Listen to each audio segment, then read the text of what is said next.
Chapter 5. Danger Lurks. The routine Vesper and Julian established brought a sense of stability to their lives on Crix Salon. Each day they ventured out to explore new areas, gather resources, and map the terrain. The planet was still dangerous and unpredictable, but their combined skills made them a formidable team. However, their peace was about to be shattered. One morning, as they prepared to set out, Vesper's scanner picked up an unusual signal. It was faint but persistent, emanating from the east. "This signal isn't natural," Vesper said, her brow furrowing as she analyzed the data. "It could be a distress beacon or some form of technology." Julian's eyes narrowed in thought. "If there's another source of technology, we need to find it. It could be my team or something that can help us." They packed their supplies and set off towards the signal, navigating the rocky landscape with practiced ease. As they approached the source, the terrain became more treacherous, with steep inclines and narrow passes. The signal grew stronger, confirming they were on the right track. Suddenly, Julian held up his hand, signaling Vesper to stop. He pointed to a cluster of rocks ahead. "Look there," he whispered. "Do you see that movement?" Vesper squinted, her enhanced vision picking out the shapes of several figures moving stealthily among the rocks. "Scavengers," she muttered. "They must have detected the same signal." Julian nodded grimly. "We need to be careful. They're likely after the same thing we are." They crept forward, keeping to the shadows and using the rocky terrain for cover. As they drew closer, they could hear the scavengers talking in hushed tones. They were rough-looking individuals, armed with makeshift weapons and crude technology. It was clear they had been living off the land and scavenging whatever they could find. The leader of the scavengers, a burly man with a scar across his face, barked orders to his crew. "Spread out and find that signal. It's got to be valuable." Vesper and Julian exchanged worried glances. They needed to find the source of the signal before the scavengers did. With silent agreement, they split up, moving quickly but cautiously through the rocky terrain. Vesper's heart pounded as she approached the source of the signal. Her scanner indicated it was just beyond the next ridge. She climbed carefully, keeping low to avoid detection. As she crested the ridge, she saw it, a small, partially buried device emitting a faint glow. It was alien in design, unlike anything she had seen before. Before she could reach it, a hand grabbed her arm. She spun around, ready to fight, but relaxed when she saw Julian. He had circled around and reached the device from the other side. "We need to hurry," he whispered. "The scavengers are closing in." They worked quickly, using Vesper's tools to extract the device from the ground. It was a communication beacon, but its design was unfamiliar. As they examined it, the scavengers began to converge on their location. There was no time to lose. "We have to move now," Julian urged, pocketing the beacon. They scrambled back down the ridge, but it was too late. The scavengers had spotted them and were closing in fast. Vesper and Julian ran, dodging between rocks and using the terrain to their advantage. The scavengers gave chase, their shouts echoing through the valley. Julian led them to a narrow crevice, just wide enough for them to squeeze through. "This way," he called, pulling Vesper through the tight space. The scavengers were too large to follow, and their frustration was palpable as they shouted threats and curses. Breathless, Vesper and Julian emerged on the other side, temporarily safe.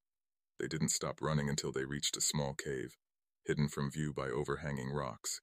Inside, they collapsed against the walls, gasping for breath. "That was too close," Vesper said, her voice trembling. Julian nodded, still catching his breath. "We need to figure out what this beacon is and why it's here. It could be the key to getting off this planet." They examined the beacon more closely, its design and purpose becoming clearer. It was a distress signal, likely from another crashed ship.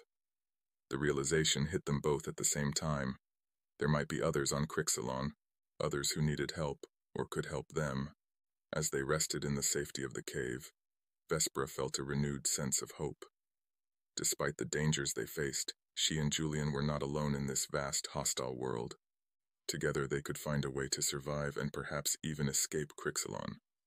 Their alliance was not just about survival. It was about finding hope in the most unlikely of places. Chapter 6. bonds deepen Vespera, and Julian took turns keeping watch throughout the night, their thoughts heavy with the implications of the distress beacon. The scavengers' pursuit had heightened the urgency of their situation. As dawn broke, they emerged from the cave, ready to continue their exploration and find answers. Their journey brought them through a lush valley, a stark contrast to the barren rocks that had surrounded their crash site. Strange, bioluminescent flowers glowed softly in the dim light, casting an ethereal ambiance over the landscape. Vespera marveled at the delicate beauty of the flora, while Julian carefully documented their findings. They worked in harmony, their partnership growing stronger with each passing day. Julian's easygoing nature balanced Vespera's meticulous approach, creating an efficient and effective team.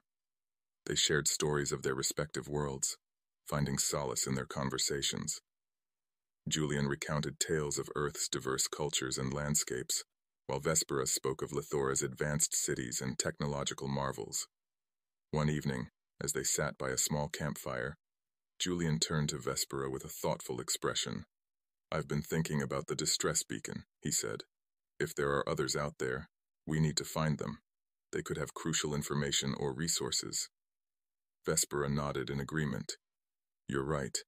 We should prioritize locating the source of the beacon. It might lead us to survivors, or even a way off this planet." The following day they set out with renewed determination. The signal from the beacon grew stronger as they trekked through the valley, leading them to a dense forest. The trees were enormous, their canopies stretching high into the sky, creating a labyrinth of shadows and light. Navigating the forest was challenging, but Julian's geological expertise proved invaluable. He identified stable paths and warned Vespera of potential hazards. As they delved deeper into the forest, their bond continued to deepen. They moved with synchronized precision, understanding each other's unspoken cues. At midday, they stopped to rest by a crystal-clear stream. Julian filled their canteens, while Vespera scanned the area for edible plants. She found a cluster of fruit-bearing bushes and offered Julian one of the vibrant orange fruits. "Try this," she said, her eyes twinkling with amusement. "It's unlike anything you've ever tasted." Julian took a cautious bite, his eyes widening in surprise. "This is incredible. It's sweet and tangy with a hint of something floral." Vespera laughed, a musical sound that echoed through the forest. "It's a delicacy on Lithora. We call it Phaley. I never expected to find it here." As they continued their journey, the forest gradually gave way to a rocky plateau. The signal from the beacon was now strong and steady, guiding them towards a cluster of jagged rocks. Nestled among them was a small, battered ship, clearly of human design. Julian's heart raced as they approached the ship. "This could be it," he said, his voice tinged with excitement. "There might be survivors inside." They cautiously entered the ship, their footsteps echoing in the silent corridors. The interior was dimly lit, and the air was stale. Vespera's scanner detected faint life signs, leading them to the cockpit. There, slumped over the controls, was a figure in a worn spacesuit. Julian rushed to the figure's side, gently shaking their shoulder. "Hey, can you hear me? We're here to help." The figure stirred, lifting their head to reveal a weary but relieved face. "Thank God," they rasped. "I thought I was the only one left." They helped the survivor out of the ship, providing food and water. The man, who introduced himself as Dr. Elias Carter, explained that his ship had crashed months ago. He had been surviving on limited supplies and was unable to repair his communication equipment. "We've been in a similar situation," Julian said.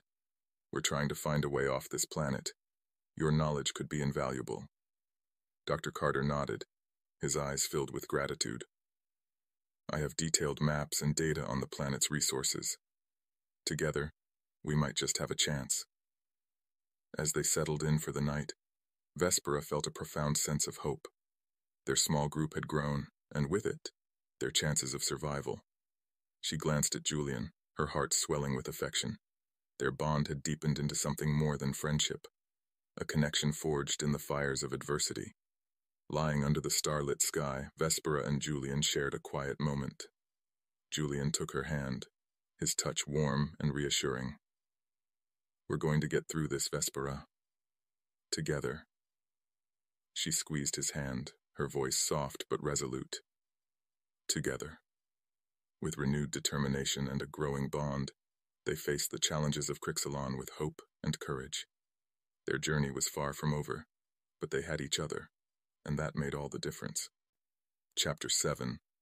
Misunderstanding and Risk. The addition of Dr. Elias Carter to their group brought both hope and complexity. His knowledge and expertise were invaluable, but his presence also introduced new dynamics. Vesper and Julian found themselves balancing the need to protect and support a new member while navigating their growing feelings for each other. Dr. Carter's maps and data provided critical insights into Crix Salon's geography and resources.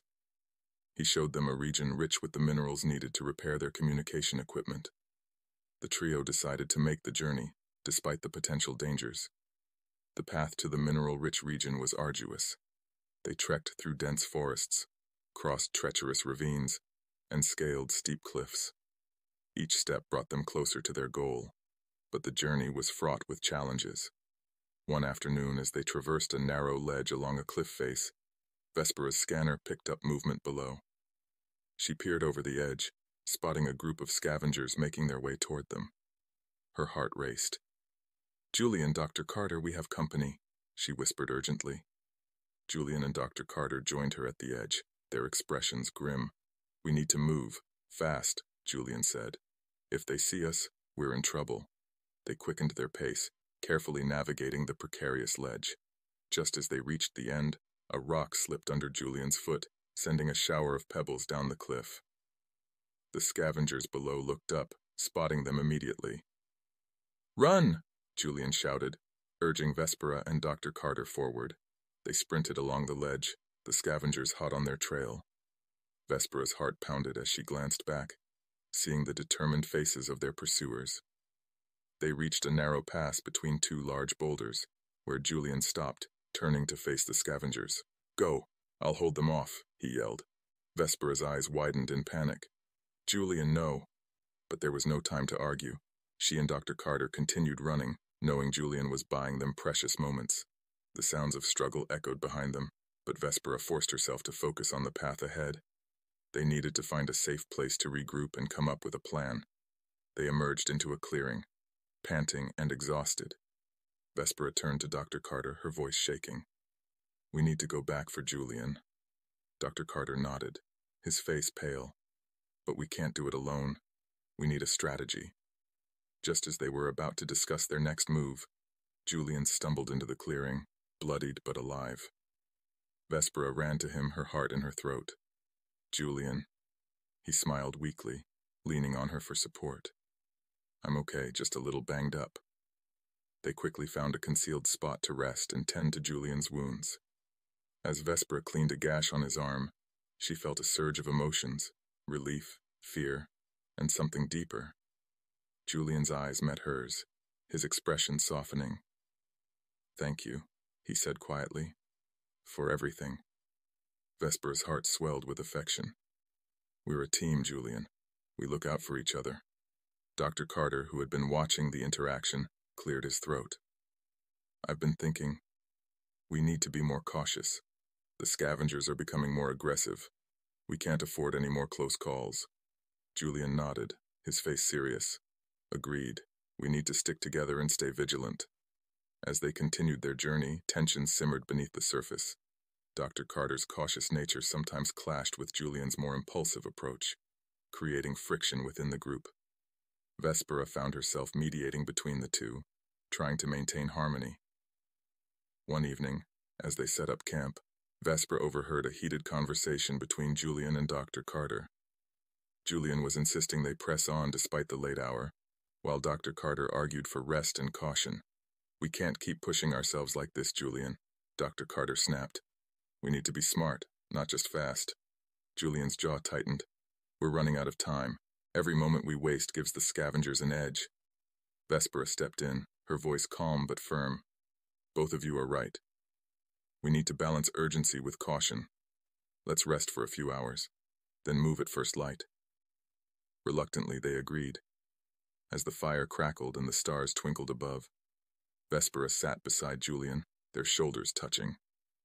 "We'll get through this," she said softly. "Together." Julian sighed, his tension easing. "I know. It's just, I worry about you, about all of us." Vespera squeezed his hand. "We'll be okay. We have each other." In the stillness of the night, with Julian by her side and Dr. Carter nearby, Vespera felt a flicker of hope.